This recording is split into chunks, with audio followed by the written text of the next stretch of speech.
ایک مرتبہ حضرت بابا فرید رحمۃ اللہ علیہ نے اپنے پیر و مرشد حضرت قطب صاحب کے ارشاد کے مطابق 3 دن کا روزہ رکھا۔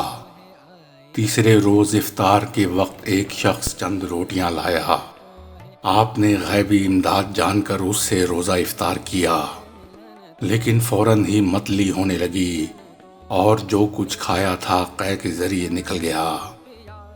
تھوڑی ہی دیر بعد پیر و مرشد کی خدمت میں پہنچ کر یہ واقعہ عرض کیا۔ انہوں نے فرمایا وہ روٹیاں ایک شرابی جواری نے بھجوائی تھیں۔ اللہ تعالیٰ کا شکر ہے کہ تیرے معدے نے اسے قبول نہیں کیا۔ اب 3 روزے اور رکھو اور غیب سے جو میسر آئے اس سے افطار کرو۔ بابا صاحب نے پھر 3 دن کا روزہ رکھا، لیکن تیسرے روز افطاری کے وقت کچھ میسر نہ آیا۔ رات کو بھوک نے بہت ستایا تو بابا صاحب نے چند کنکریاں اٹھا کر منہ میں رکھ لیں۔ اللہ کی قدرت سے وہ کنکریاں منہ میں جاتے ہی شکر بن گئیں۔ بابا صاحب نے یہ واقعہ اپنے مرشد کریم کی خدمت میں بیان کیا تو انہوں نے فرمایا، سبحان اللہ، یہی غائب تھا۔ انشاءاللہ تو شکر کی طرح ہمیشہ شیریں رہے گا اور گنجے شکر کہلائے گا۔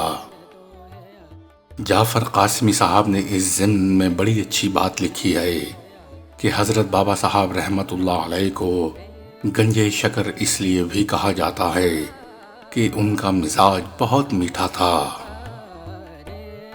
مسند خلافت پر فائز ہونے کے بعد بابا صاحب پیر و مرشد کی اجازت سے ہانسی تشریف لے آئے اور ہمہ وقت تبلیغ اسلام اور خدمت خلق میں مصروف رہنے لگے۔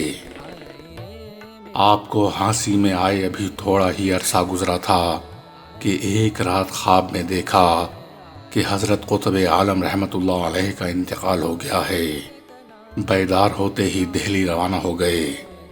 دہلی میں معلوم ہوا کہ پیر و مرشد نے وصال سے قبل اپنا خرقہ، عصا، نعلین، مصلح اور دیگر تبرکات حضرت حمید الدین ناگوری کے سپرد کیے اور وصیت کی کہ میرا جانشین فرید الدین مسعود ہوگا اور یہ سب تبرکات اسی کو دے دیے جائیں۔ بابا صاحب نے پیر و مرشد کے مزار اقدس پر حاضری دی۔ بعد ازاں حضرت قطب صاحب کے سب خلفاء اور ارباب صحبت جو دہلی میں موجود تھے جمع ہوئے اور سب نے بابا صاحب کو قطب عالم کا جانشین تسلیم کیا۔ اسی مجلس میں تمام تبرکات بابا صاحب کی سپرد کیے گئے۔ دہلی میں بابا صاحب نے اپنے مرشد گرامی کی خانقاہ میں قیام فرمایا، دن رات عبادت الہی میں مشغول رہتے اور صرف نماز جمعہ کے لیے حجرے سے باہر تشریف لاتے۔ ایک جمعہ کو حجرے سے باہر نکلے تو دیکھا کہ ایک درویش باہر کھڑا ہے۔ اس نے بابا صاحب کا دامن پکڑ لیا اور عرض کرنے لگا، شیخ العالم، ہانسی کے لوگ آپ کی جدائی میں ماہی بے آب کی طرح تڑپ رہے ہیں، کرم فرمائیے اور ہانسی کو پھر اپنے قدوم میمنیت لزوم سے مشرف فرمائیے۔ بابا صاحب نماز جمعہ سے فارغ ہوئے تو آپ نے ہانسی جانے کے لیے اپنے ارادے کا اظہار کیا۔ اس سے لوگوں میں سخت اضطراب پیدا ہوا اور انہوں نے آپ سے دہلی میں ہی قیام کرنے کی درخواست کی، لیکن بابا صاحب نے فرمایا، دہلی کی نسبت ہانسی کو میری زیادہ ضرورت ہے، اس لیے میرا وہاں جانا ضروری ہے۔ یہ سن کر لوگ خاموش ہو گئے اور بابا صاحب ہانسی تشریف لے گئے۔ ہانسی میں ایک مدت تک قیام فرما رہے۔ وہاں کے لوگوں نے بابا صاحب کے وجود محسوس سے خوب فائز اٹھایا۔ شیخ جمال الدین ہانسوی عرصے سے وہاں مجاہدے اور ریاضت میں مشغول تھے۔ بابا صاحب نے اپنی باطنی توجہ سے انہیں درجہ کمال تک پہنچا دیا، اور جب ہجوم خلق حد سے زیادہ بڑھا تو شیخ جمال الدین ہانسوی کو اپنی مسند خلافت دے کر انہیں ہانسی میں ٹھہرنے کی ہدایت فرمائی اور خود اجودن پاک کی طرف چل پڑے، جہاں کفر و شرک میں ڈوبی ہوئی مخلوق کا یہ علاقہ مدت سے باران رحمت کا منتظر تھا۔ ہانسی سے بابا صاحب کے اتوال پہنچے اور اپنی والدہ ماجدہ کی خدمت میں رہنے لگے، لیکن خلقت کا یہ حال تھا کہ ہر طرف سے ٹوٹی پڑتی تھی۔ آپ طبعاً عزلت پسند تھے۔ جب ہجوم خلق سے بیزار ہو گئے تو ایک روز والدہ صاحبہ سے اجازت لے کر کھیتوال سے چل پڑے۔ پھرتے پھراتے ایک غیر معروف قصبہ اجودن میں پہنچے۔ اجودن ان دنوں جنگلوں سے گھرا ہوا اور حشرات الارض کا دل پسند مسکن تھا۔ قصبے کے اطراف میں دور دور تک کفار اور مشرکین کی بستیاں تھیں۔ بابا صاحب نے اپنے قیام کے لیے اس جگہ کو پسند فرمایا۔ ایک روایت میں ہے کہ ایک شب خواب میں آپ کے مرشد گرامی حضرت قطب عالم رحمت اللہ علیہ نے ارشاد فرمایا کہ فرید، اس قصبے میں مستقل طور پر اقامت اختیار کر لو اور مخلوق خدا کو راہ حق کی طرف بلاؤ۔ غرض اجودن سے باہر مغرب کی سمت ایک کریر کے درخت کے نیچے بابا صاحب نے مصلح بچھایا اور یاد الہی میں مشغول ہو گئے۔ اجودن کے قریب ایک نالہ بہتا تھا۔ بابا صاحب اس نالے کے کنارے ایک پاک جگہ بیٹھ کر وضو یا غسل فرمایا کرتے تھے۔ اجودن کے لوگ اس جگہ کو پاک اوک کا پتن کہتے تھے اور اس جگہ کا ادب بھی کرتے تھے۔ رفتہ رفتہ اس پورے علاقے کا نام پاک پتن مشہور ہو گیا۔ بابا صاحب کی شبانہ روز کوشش سے جب اجودن کے در و دیوار قال اللہ وقال الرسول سے گونجنے لگے اور ہر طرف مسلمانوں کی چہل پہل ہو گئی تو بعض کو تاہ اندیش محض حسد و بغض کی وجہ سے بابا صاحب کی مخالفت کرنے لگے۔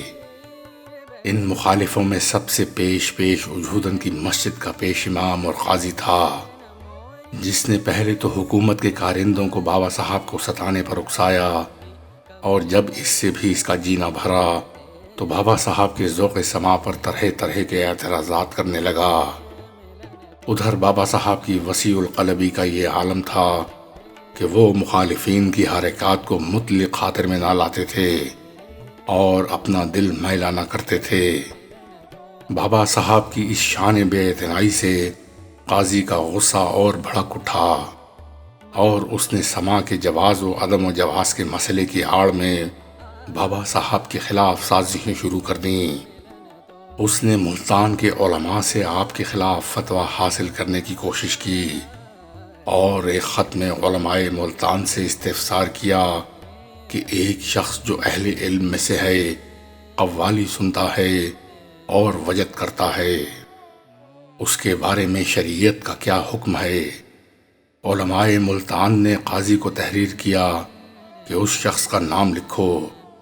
قاضی صاحب نے بابا صاحب کا نام لکھ بھیجا۔ علماء ملتان نے حضرت کے خلاف فتویٰ جاری کرنے سے صاف انکار کر دیا اور قاضی کو لکھا کہ تم نے ایک ایسے درویش خدا مست کا نام لکھا ہے جو تمام علوم شریعت کا منتہا ہے، ہماری کیا مجال کہ اس کے قول و فعل پر اعتراض کریں۔ قاضی کا یہ حربہ ناکام ہوا تو اس نے ایک آوارہ گروہ لالچی قلندر کو بابا صاحب کے قتل پر آمادہ کیا۔ یہ شخص کپڑوں کے نیچے اپنی کمر میں ایک تیز دھار چھرا لے کر آپ کے آستانے پر پہنچا۔ بابا صاحب اس وقت عبادت میں مشغول تھے اور سجدے میں پڑے ہوئے تھے۔ صرف سلطان المشائخ حضرت خواجہ نظام الدین اولیاء آپ کے پاس موجود تھے۔ بابا صاحب نے سجدے کی حالت میں ہی فرمایا، یہاں کوئی موجود ہے؟ حضرت سلطان المشائخ نے جواب دیا، آپ کا غلام نظام الدین حاضر ہے۔ بابا صاحب نے فرمایا، یہاں ایک قلندر کھڑا ہے جو کانوں میں سفید رنگ کے مندرے پہنے ہوئے ہے۔ سلطان المشائخ نے اسبات میں جواب دیا تو بابا صاحب نے فرمایا، اس شخص کی کمر کے ساتھ چھرا بندھا ہوا ہے اور یہ میرے قتل کے ارادے سے آیا ہے، اس سے کہہ دو کہ اپنی عاقبت خراب نہ کرے اور یہاں سے چلا جائے۔ اس سوال و جواب سے قلندر پر ایسی دہشت طاری ہوئی کہ وہ بھاگ اٹھا اور سیدھا قاضی کے پاس جا کر دم لیا اور اس سے کہا، ایسے مرد خدا کو قتل کرنا میرے بس میں نہیں ہے۔ اب قاضی نے ایک پٹواری کو اکسایا جس نے بابا صاحب کے فرزندوں کو ناحق ستانا شروع کر دیا۔ جب اس کا ظلم حد سے بڑھ گیا تو صاحبزادوں نے بابا صاحب سے فریاد کی۔ بابا صاحب جلال میں آ گئے اور اپنا عصا زمین پر اس زور سے پٹکا اور فرمایا، اب وہ تمہیں تنگ نہیں کرے گا۔ اسی وقت ظالم پٹواری کے پیٹ میں درد اٹھا۔ اسے بابا صاحب کے فرزندوں پر اپنی زیادتیاں یاد آئیں۔ اس نے لوگوں سے کہا، مجھے بابا صاحب کی خدمت میں لے چلو۔ لوگ اسے چارپائی پر ڈال کر بابا صاحب کی خدمت میں لا رہے تھے کہ راستے میں ہی اس کا انتقال ہو گیا۔ اللہ تعالیٰ نے آپ کے خلاف قاضی کی تمام سازشوں کو ناکام بنا دیا اور رفتہ رفتہ آپ کے تمام دشمن اور حاسد غائب اور خاسر ہو کر بیٹھ گئے۔